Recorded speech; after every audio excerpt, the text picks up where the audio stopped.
अतीक अहमद के काले कारनामों की फहरिस्त।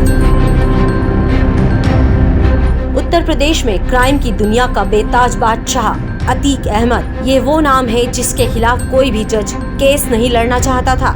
इलाहाबाद और पूर्वांचल में खनन पट्टे, ठेका, जमीन माफिया जैसे धंधों का कॉकटेल कैरेक्टर बन चुका अतीक अहमद साल 1962 10 अगस्त ये वो तारीख थी जब इलाहाबाद की चकिया में एक तांगे वाले के घर में अतीक अहमद पैदा हुआ। कहते हैं ना, पूत के पाँव पालने में ही दिख जाते हैं। अतीक को बचपन से ही पढ़ने लिखने का शौक नहीं था, वो हाई स्कूल में ही फेल हो गया। अतीक के पिता इलाहाबाद रेलवे स्टेशन पर तांगा चलाया करते थे। अतीक का बचपन गरीबी में गुजरा और यही वजह थी कि वह रातों रात अमीर बनना चाहता था और अमीर बनने की चाह में ही अपराध की दुनिया में अतीक घुसता चला गया। 17 साल की उम्र में अतीक पर हत्या का आरोप लगा और उसी के बाद अतीक का धंधा रातों रात चल पड़ा। रंगदारी वसूलने लगा, उगाही करने लगा। साल 1979 अतीक अहमद महज 17 साल का था। उस पर पहली बार कत्ल का इल्जाम लगा और फिर अतीक गुनाह का दूसरा नाम बन गया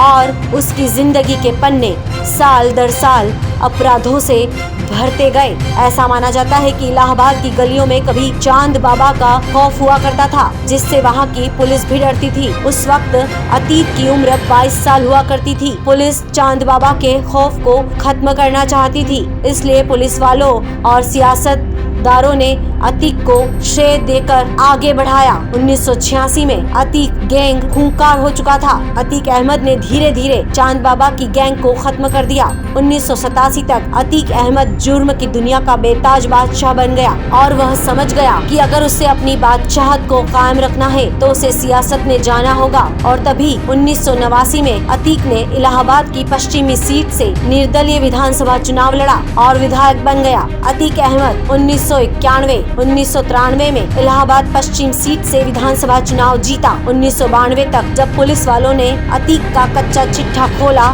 तो देखा कि 30 साल की उम्र तक अतीक अहमद के खिलाफ 44 मामले दर्ज हो चुके थे। अतीक अहमद के काले कारनामों की फहरिस्त उत्तर प्रदेश में ही नहीं बल्कि बिहार तक फैल गई थी। बिहार में भी अतीक के खिलाफ हत्या, फिरौती और गैंगस्टर के कई मामले दर्ज हुए। 1996 अतीक अहमद समाजवादी पार्टी का कोहिनूर बन गया था। हर चुनाव में वह जीत गया और उसका बाहुबल का परचम लहराता गया। 1999 में अतीक ने पार्टी बदली और वह अपना दल में शामिल हो गया। 5वीं बार विधायक बना, तब उसके शौक भी बढ़ते गए। उसके पास कई महंगी और लग्जरी गाड़ियां, आधुनिक हथियार भी आ गए। 2004 में अतीक अहमद फूलपुर संसदीय क्षेत्र से चुनाव लड़ा और सांसद बन गया। फिर उसने इलाहाबाद की पश्चिमी सीट से अपने भाई को चुनाव मैदान में उतारा, लेकिन उसका भाई चुनाव हार गया।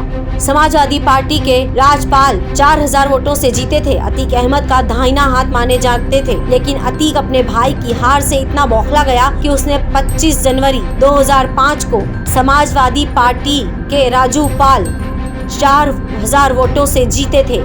अतीक अहमद का दाहिना हाथ माने जाते थे, लेकिन अतीक अपने भाई की हार से इतना बौखला गया कि उसने 25 जनवरी 2005 को राजू पाल को 20 गोलियों से भून डाला और तब से ही अतीक का बुरा दौर भी शुरू हो गया। साल 2007 में विधानसभा चुनाव में अतीक का भाई इलाहाबाद पश्चिम सीट से चुनाव हारा तो समाजवादी पार्टी ने अतीक को बाहर कर दिया।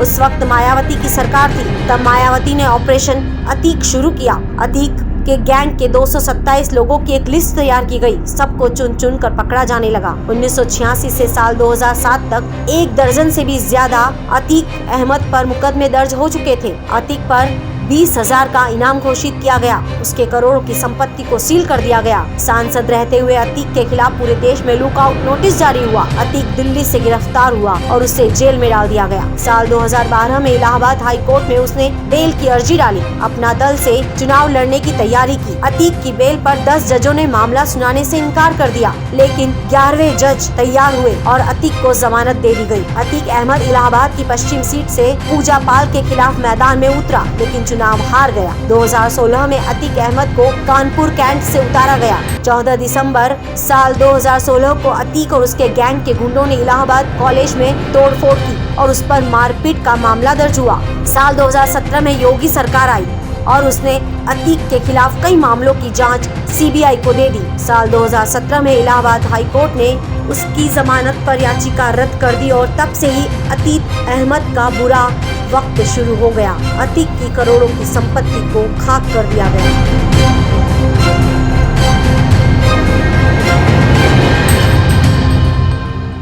हमारे साथ जुड़े रहने के लिए देखते रहिए देश रोजाना का YouTube चैनल। सब्सक्राइब कीजिए, साथ ही देश रोजाना की खबरें सबसे पहले देखने के लिए प्रेस कीजिए बेल आइकन।